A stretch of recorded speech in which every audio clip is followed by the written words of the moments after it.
Hello, my name is Govind Sharma and today we will discuss in this lecture photoelectric effect.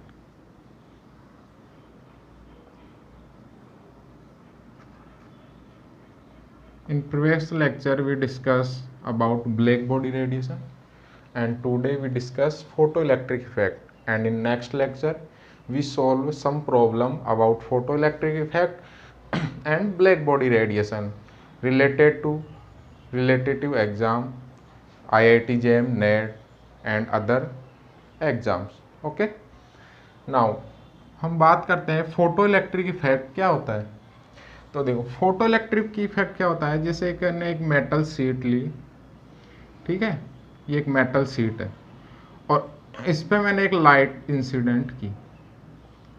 तो light incident करने पे अब यहाँ पर जैसे मैंने ओरिजिन ऑफ क्वांटम मैकेनिक्स के बारे में कल बात की थी कि दो तरीके के अपने ब्रांच में अपन यहाँ पर मेनली ब्रांच की बात कर रहे थे, एक क्लासिकल मैकेनिक्स और एक क्वांटम मैकेनिक्स.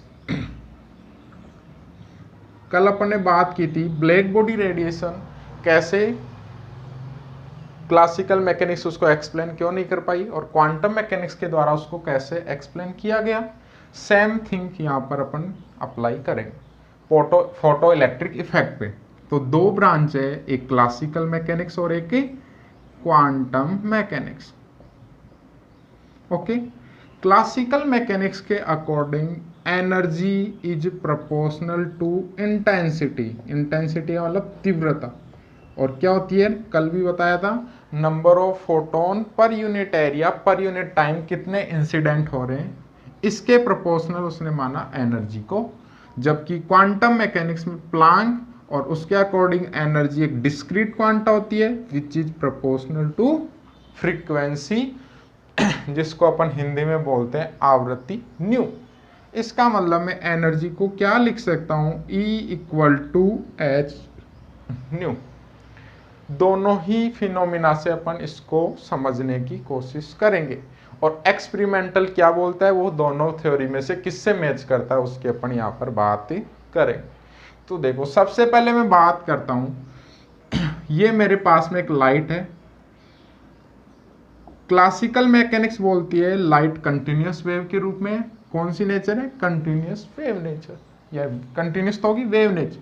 क्वांटम मैकेनिक्स बोलती है no, light is made of a quanta which is known as a photon. Energy के क्वांटा से मिलकर बनी होती है जिसे अपन क्या कहते हैं, फोटोन. और फोटोन क्या होती है, एक डिस्क्रीट फॉर्म में होती है. एक सिंगल फोटोन की एनर्जी कितनी होती है, एच न्यू. और जो टोटल एनर्जी है अगर मैं इसको ई नोट मानूं which is multiple integer of h nu where n is a integer. इसका मतलब एनर्जी क्या क्या हो सकती है, एच न्यू हो सकती है, 2h न्यू हो सकती है और 3h न्यू हो सकती है. ये समझ आ गई क्या. चलो आगे बात करते हैं अपन क्लासिकल मैकेनिक्स के अकॉर्डिंग इसको कैसे एक्सप्लेन नहीं कर पाए. क्लासिकल मैकेनिक्स बोलती है जैसे ही अपन लाइट को किसी मेटल शीट पर इंसिडेंट करेंगे तो वो मेटल शीट उस लाइट को वेव फॉर्म में कंप्लीट सरफेस पे वो फैल जाएगी और वो कंप्लीट सरफेस क्या कर लेगी, उसको एब्जॉर्ब कर लेगी. जैसे उसको एब्जॉर्ब करेगी तो वहां से क्या होने चाहिए, इलेक्ट्रॉन इजेक्ट होने चाहिए. वहां पर फ्रीक्वेंसी का कोई कंसेप्ट नहीं था. इसका मतलब किसी भी फ्रीक्वेंसी की लाइट आप यहां पर इंसिडेंट करो, सभी से फोटो इलेक्ट्रॉन इजेक्ट होंगे. लाइट डाल रहे फोटोन से, तो यहां से जो इलेक्ट्रॉन इस लाइट से जो इजेक्ट होंगे इनको अपन क्या बोलेंगे, फोटो इलेक्ट्रॉन. और इस प्रोसेस को क्या बोलते हैं, फोटो इलेक्ट्रिक इफेक्ट. हिंदी में इसका नाम होता है प्रकाश विद्युत प्रभाव. आगे क्या समझे, if we incident light on a metal sheet of certain frequency according to quantum mechanics, एक सर्टेन फ्रीक्वेंसी और अबव उससे ज़्यादा फ्रीक्वेंसी की लाइट अगर किसी मेटल शीट पे डालते हैं तो वहाँ से फोटो इलेक्ट्रॉन के इजेक्ट होने की क्रिया को प्रकाश विद्युत प्रभाव कहते हैं। और ये थ्योरी एक्सपेरिमेंटल वेरिफिकेशन से भी मैच करती है। क्लासिकल मैकेनिक्स ऐसे एक्सप्लेन नहीं कर पाई और उसके क्या फिनोमिना थे, वो क्या अजम्पशन मान रही थी, उसकी मैं बात सबसे पहले यहाँ पर कर रहा हूँ। समझ आ गई क्या बात? क्लासिकल मैकेनिक्स बोलती है किसी भी फ्रीक्वेंसी की लाइट आप इस मेटल शीट पे इंसिडेंट करो, वहां से क्या होंगे, इंटेंसिटी अगर उसकी कम होगी तो number of photon per unit area per unit time कम आएंगे। इसका मतलब अपने को जो फोटो इलेक्ट्रॉन या जो करंट इस सर्किट में फ्लो होगी फोटो इलेक्ट्रॉन की वजह से वो क्या होगी, कम होगी। जैसे जैसे आप इंटेंसिटी बढ़ाओगे तो फोटो इलेक्ट्रॉन की एनर्जी भी बढ़ेगी या नंबर ऑफ जो इमिट फोटो इलेक्ट्रॉन है वो ज़्यादा होंगे, तो सर्किट में करंट भी बढ़नी चाहिए। ये किसका रूल था? क्लासिकल मैकेनिक्स का। और क्या बताया उसने कि जैसे ही अपन लाइट यहाँ पर डालेंगे तो उससे एब्जॉर्ब होगी, उसके बाद में वहाँ से इलेक्ट्रॉन इजेक्ट होंगे। इसका मतलब इस पूरी प्रक्रिया में या प्रोसेस में कुछ टाइम डिले होना चाहिए, जबकि एक्सपेरिमेंटली ऐसा कुछ नहीं था। एक्सपेरिमेंटली क्या था, मैंने एक लाइट यहाँ पर डाली, उस लाइट की फ्रीक्वेंसी सपोज करो न्यू है, पर्टिकुलर किसी मेटल या जो भी अपन यहाँ पर मैटर काम में लेंगे उस मैटर के लिए सपोज करो एक फ्रीक्वेंसी न्यू नॉट, जिसको मैं बोलता हूँ थ्रेशोल्ड फ्रीक्वेंसी, दहली आवृत्ति।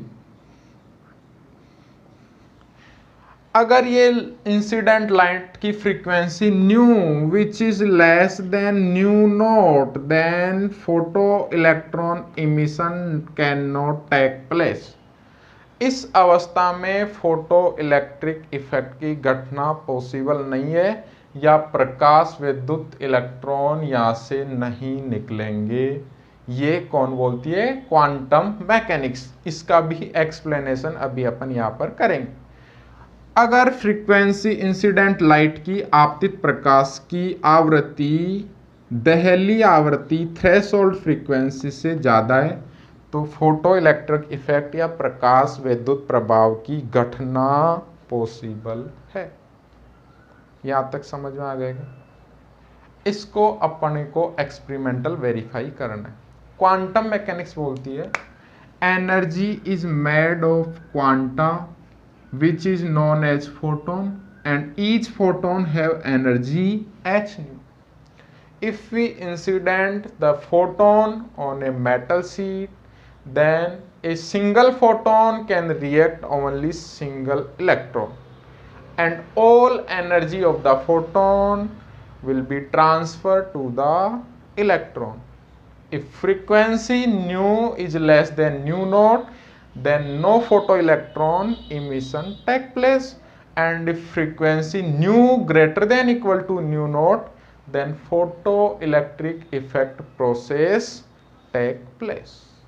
समझ आ गए? मैं हिंदी में रिपीट कर देता हूं कि अगर फोटोन जैसे ही लाइट डालेंगे तो वो फोटोन से मिलकर बना होता है क्वांटम मैकेनिक्स के अकॉर्डिंग। एक फोटोन एक इलेक्ट्रॉन से इंटरेक्ट करता है और अपनी सारी की सारी ऊर्जा किसको दे देता है? उस इलेक्ट्रॉन को दे देता है। मान लेता हूं मैं कि मेरे पास ये जो फोटोन है उसकी टोटल एनर्जी E और उसका मान कितना है? H। ठीक है, ये फोटोन ने कंप्लीट एनर्जी इस इलेक्ट्रॉन को ट्रांसफर कर दी। अब इलेक्ट्रॉन को ट्रांसफर कर दी तो इलेक्ट्रॉन किस में होगा? किसी मेटल से बाउंड होगा। मेटल से बाउंड होगा तो क्या होगा? सबसे पहले उस बाउंड स्टेट को पार करने के लिए उसको कुछ एनर्जी चाहिए, या मेटल से जहां से बाउंड है उसकी सरफेस तक आने के लिए इलेक्ट्रॉन को कुछ एनर्जी चाहिए जिससे वो उस मेटल से रिमूव हो सके। उसको अपन क्या बोलते हैं? उसका वर्क फंक्शन। ये बात समझ आ गई क्या? क्या बोलते हैं उसका? Work function. और वर्क फंक्शन को मैं किससे लिख रहा हूं? फाई। इसका मतलब अगर उसकी energy equal to H nu, work function के बराबर एनर्जी उस इलेक्ट्रॉन को उस मेटल शीट से उसकी सरफेस तक लाने के लिए रिक्वायर्ड होगी। अगर ये टोटल एनर्जी थी उसके पास इतनी एनर्जी उसको कहां तक लाने में वेस्ट हो गई, सरफेस तक लाने में। अगर अब रिमेनिंग एनर्जी वहां पर बचेगी तो इलेक्ट्रॉन क्या होगा, उस एनर्जी से मूव करेगा, और जो एनर्जी इलेक्ट्रॉन को मूव कराने के काम आएगी उसको अपन काइनेटिक एनर्जी से रिप्रेजेंट करते हैं। और मैंने काइनेटिक एनर्जी को लिख दिया के काइनेटिक एनर्जी। काइनेटिक एनर्जी दो तरीके से अपन मैथमेटिकल फॉर्म में रिप्रेजेंट कर सकते हैं, which is represent by 1/2 mv²। ध्यान रखना यहाँ पर दो चीज आएगी, एक वेलोसिटी आएगी और एक वोल्टेज आएगा, तो दोनों v से ही रिप्रेजेंट किए जाते हैं। जहां भी वेलोसिटी आएगी मैं स्मॉल v से रिप्रेजेंट करूंगा, और जब भी वोल्टेज आएगा तो मैं कैपिटल V से रिप्रेजेंट करूंगा। ये काइनेटिक एनर्जी का फॉर्मूला सबने पढ़ रखा होगा। एक और काइनेटिक एनर्जी का फॉर्मूला होता है, अगर आपको दोनों नोड के बीच में पोटेंशियल डिफरेंस पता है तो उसको चार्ज से मल्टीप्लाई कर दो, वो भी काइनेटिक एनर्जी होती है। उससे उतने ही वोल्ट से वो इलेक्ट्रॉन एक्सीलरेट होगा। क्लियर? उसको रिप्रेजेंट मैंने मान लिया दोनों के बीच में पोटेंशियल डिफरेंस V नोट या कैपिटल V। आप कंफ्यूज नहीं हो इसलिए मैंने नोट लगा दिया पहले से। मैक्सिमम केस में अपन कैपिटल V से वोल्टेज को रिप्रेजेंट करेंगे और स्मॉल v से वेलोसिटी को रिप्रेजेंट करेंगे। यहां तक समझ आ गया सभी को? तो क्या बताया मैंने, टोटल एनर्जी में वर्क फंक्शन के बराबर एनर्जी जो उसकी सरफेस तक लाने के लिए काम आती है, उन दोनों का जो बचेगा, जो सब्ट्रैक्ट पार्ट होगा, वो उसको मूव कराने के काम आएगा, और वो उसको मैंने लिखा काइनेटिक एनर्जी EV नॉट। इसका मतलब मैं क्या लिख सकता हूं यहां पर, EV naught equal to h nu minus phi. Clear? Suppose करो मेरे पास में frequency nu equal to nu naught, किसको मैं थ्रेशोल्ड बोल रहा हूं उसकी मैं बात कर रहा हूं यहां पर। If frequency nu equal to nu naught, इतनी फ्रीक्वेंसी की ही लाइट डाली मैंने कि इलेक्ट्रॉन केवल उसकी सरफेस तक आ गया। कहां तक? सरफेस तक आ गया, लेकिन वो मूव नहीं कर रहा। इसका मतलब उसकी काइनेटिक एनर्जी जीरो। वो फ्रीक्वेंसी जिस पर उसकी काइनेटिक एनर्जी जीरो हो जाए उसको मैं क्या बोल रहा हूं, थ्रेशोल्ड फ्रीक्वेंसी। इसका मतलब EV नॉट क्या हो गई, जीरो, तो h nu equal to h nu naught. इसका मतलब फाई की वैल्यू कितनी आ गई, nu equal to nu naught रखा तो work function h nu naught, ये मैं अगर फाई की जगह पुट कर दूं तो EV नॉट कितनी वैल्यू आ गई, h nu minus h nu not. इस रिलेशन से अपन बहुत सारी चीजें यहां पर बता सकते। न्यू का मान न्यू नॉट से कम है, ये क्वांटिटी छोटी, ये क्वांटिटी बड़ी, नेगेटिव साइन वाली क्वांटिटी बड़ी, इसका मतलब overall quantity negative. Right hand side, left hand side में क्या लिख रखी है, kinetic energy equal to negative quantity, which is not a possible. Kinetic energy कभी भी फ्री के इलेक्ट्रॉन के केस में नेगेटिव नहीं हो सकती। इसका मतलब न्यू लेस न्यू नॉट के केस में फोटो इलेक्ट्रिक इफेक्ट भी पॉसिबल नहीं। समझ आ गया क्या? क्वांटम मैकेनिक्स के अकॉर्डिंग मैंने क्या बोला, nu less than nu naught then EV naught negative, kinetic energy which is negative, which is not possible, so photoelectric effect is not possible and no photoelectric effect emit take place. Okay, if nu greater or equal nu naught, अगर इसके equal है तो ये kinetic energy zero हो जाएगी, electron emit होंगे, surface तक आएंगे लेकिन मूव नहीं करेंगे। लेकिन अगर ये इससे ज्यादा है तो ये पॉजिटिव क्वांटिटी मिलेगी, काइनेटिक एनर्जी का कुछ ना कुछ पॉजिटिव वैल्यू मिल रही है। इसका मतलब फोटो इलेक्ट्रिक इफेक्ट पॉसिबल होगा। समझ आ गई क्या?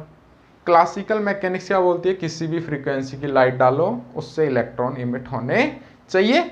एक्सपेरिमेंटली ऐसा नहीं हो रहा था, तो क्वांटम मैकेनिक्स ने इसको एनर्जी के डिस्क्रीट क्वांटा के रूप में एक्सप्लेन किया।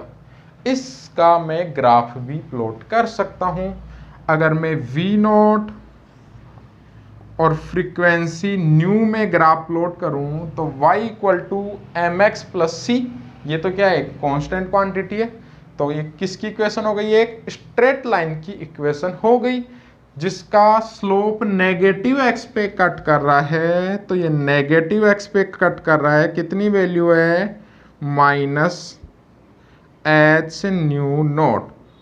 और एक स्ट्रेट लाइन में अगर इससे ड्रॉ करूं न्यू की एक्सिस पे है तो ये तो हो गया एच न्यू नॉट, ये फ्रीक्वेंसी न्यू।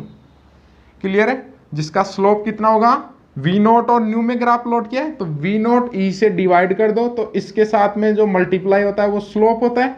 तो इसका मतलब एच अपॉन ई क्या हो गया, स्लोप। और एक स्लोप निकालने का मेथड अपन ने छोटी क्लासों में पढ़ रखा है, वाई एक्सिस के कोई भी 2 पॉइंट ले लो और वो जहां एक्स एक्सिस पे कट रहे हैं उन दोनों का जो डिफरेंस का डिवाइड है वो भी स्लोप के इक्वल होता है। इसका मतलब कोई भी 2 पॉइंट है, v02 माइनस v01 डिवाइड में न्यू01 माइनस न्यू0।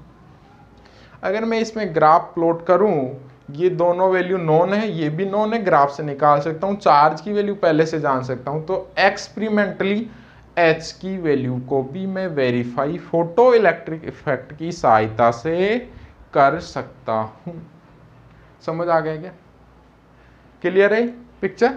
इसमें एक चीज और अपन पढ़ सकते हैं कि जो भी मेटल अपन काम में लेते हैं उसका जो थ्रेशोल्ड वोल्टेज है वो उसकी इंटेंसिटी पे डिपेंड नहीं करता।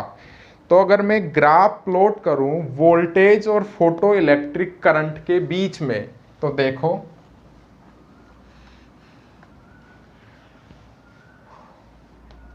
मैंने क्या काम किया, ये तो मेरा वोल्टेज है और ये फोटो इलेक्ट्रिक करंट है आई।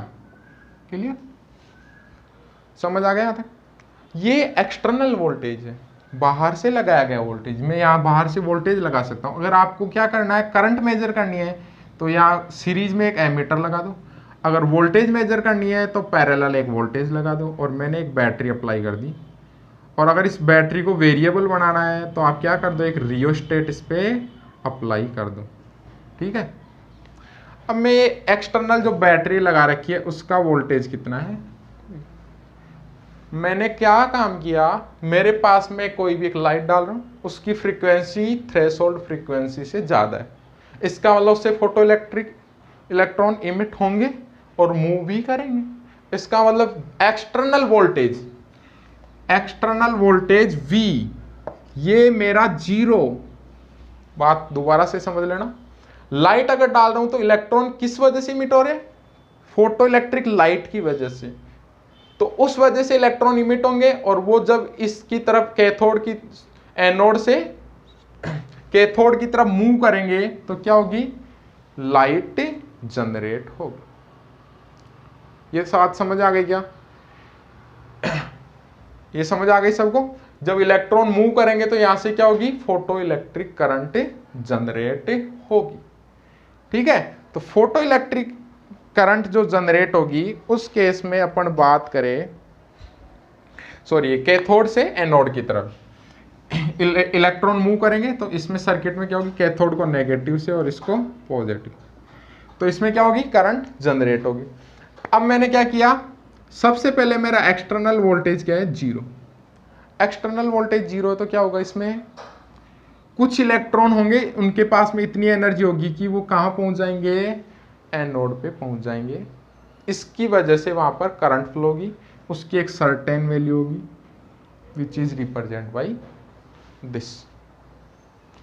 अब मैं क्या कर रहा हूं, बाहर से वोल्टेज बढ़ा रहा हूं तो इलेक्ट्रॉन क्या होंगे, उसी डायरेक्शन में एक्सीलरेट होंगे।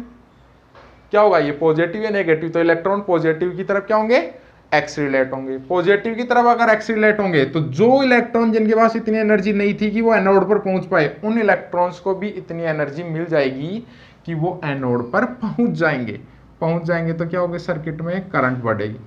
एक टाइम ऐसा होगा कि सारे के सारे इलेक्ट्रॉन यहां से यहां पहुंच गए तो क्या हो जाएगी, करंट कांस्टेंट। ग्राफ समझ आ गएगा।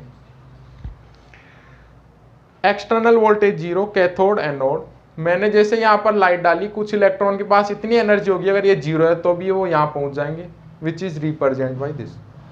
मैंने बाहर वोल्टेज बढ़ाया, वोल्टेज क्या काम कर रहा है, इन इलेक्ट्रॉन्स को एक्सीलरेट करने का काम कर रहा है, एक्सीलरेट करने का काम कर रहा है, तो सारे के सारे इलेक्ट्रॉन यहाँ पर पहुंच जाएंगे धीरे धीरे। जैसे जैसे बढ़ा रहा हूँ कुछ इलेक्ट्रॉन पहुंचना स्टार्ट हो गए, एक टाइम क्या होगा, धीरे धीरे करंट बढ़ रही है, एक टाइम सारे इलेक्ट्रॉन पहुंच गए, करंट सैचुरेट।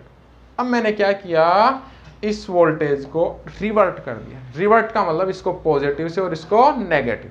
जैसे ही मैंने एनोड को नेगेटिव से अप्लाई किया, इसका मतलब इलेक्ट्रॉन को ये आने नहीं देगा। नेगेटिव इलेक्ट्रॉन को क्या करेगा, रिपेल करेगा।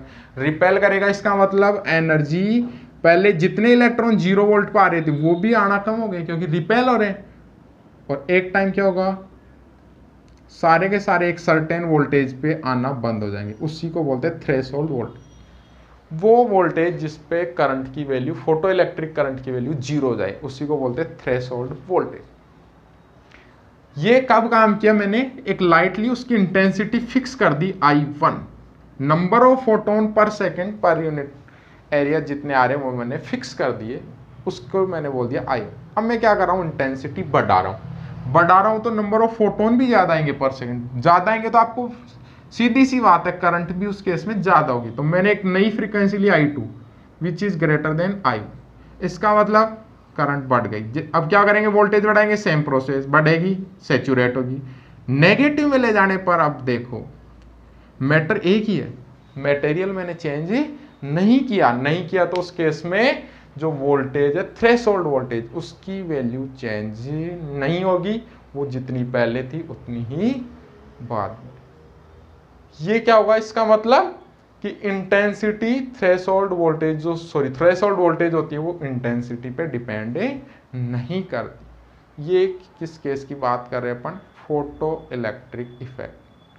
नेक्स्ट लेक्चर में अपन इनसे रिलेटेड प्रॉब्लम और कॉम्पटन इफेक्ट और पेयर प्रोडक्शन की बात करेंगे, और तीनों इफेक्ट को एक सिंगल मैनर में भी अपन समझने की कोशिश करेंगे। 3 इफेक्ट अपन बात करेंगे, एक फोटो इलेक्ट्रिक इफेक्ट, एक कॉम्पटन इफेक्ट और एक पेयर प्रोडक्शन। और तीनों कैसे लिंक, तीनों में एक ही काम करते हैं अपन, मेटल या कोई भी मटेरियल्स लेते हैं विच इज डायरेक्टली अपन उसमें बात करते हैं इलेक्ट्रॉन से, ठीक है, और साथ में किससे अपन रिएक्ट कराते हैं, फोटोन से इसकी रिएक्शन करा। तो फोटोन मैटर पे इंसिडेंट हो रहा है, इसमें भी, कॉम्पटन इफेक्ट में भी और पेयर प्रोडक्शन में भी। लेकिन तीनों में क्या फर्क, यहां पर आप बात करते हो, देखो यहां भी लाइट का मतलब फोटोन डाल रहे हो, किस पे डाल रहे हो, मैटर, किससे इंटरेक्ट कर रहा है, इलेक्ट्रॉन से। आप यहाँ बोलते हो डायरेक्टली फोटोन किससे इंटरेक्ट करता है, इलेक्ट्रॉन से, और यहाँ भी मैटर से। तो तीनों में क्या, कौन सी प्रोसेस कब होगी, या किसकी प्रोबेबिलिटी किस केस में सबसे ज्यादा होगी। एक केस में ही एक से ज्यादा इफेक्ट भी पॉसिबल है क्या, मैटर कौन सा ले सकते हैं अपन, लाइट कौन सी होनी चाहिए।